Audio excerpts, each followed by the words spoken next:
Januari 2016, 10.091 florin com 25 centavos. Februário 2016, 7.762 com 50 centavos. Março 2016, 8.538 com 75 centavos. Abril 2016, 13.126 florin com 25 centavos. Maio 2016, 8.538, leu mais centavos.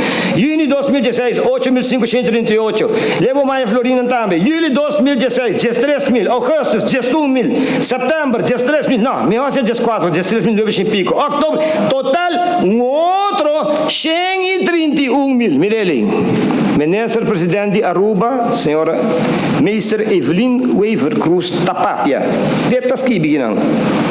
Punt 3. Op zijn naam persoonlijk ter zake van werkzaamheden in de maand november 2016 31.200 uitbetaald op 24 november 2016. Het is opmerkelijk genoeg een bedrag dat hoger is dan het bedongen salaris in de arbeidsovereenkomst.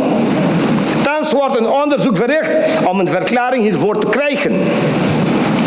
Total, son 2.999 florin. Mirele. Mientras tanto, pueblo está siendo masacrado con belasting, problema social, crisis social. Pero el gobierno anterior y su team está viva manera rockstars. 2016, Maccabi totaal. Het is niet duidelijk waarom RDA aan de heer Richard Arends in verschillende hoedanigheden verschillende bedragen uitbetaalde.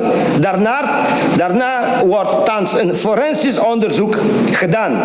Opmerkelijk genoeg werden de betalingen gestopt nadat de heer Arends minister was geworden op 30 november 2016 tot en met 27 oktober 2017.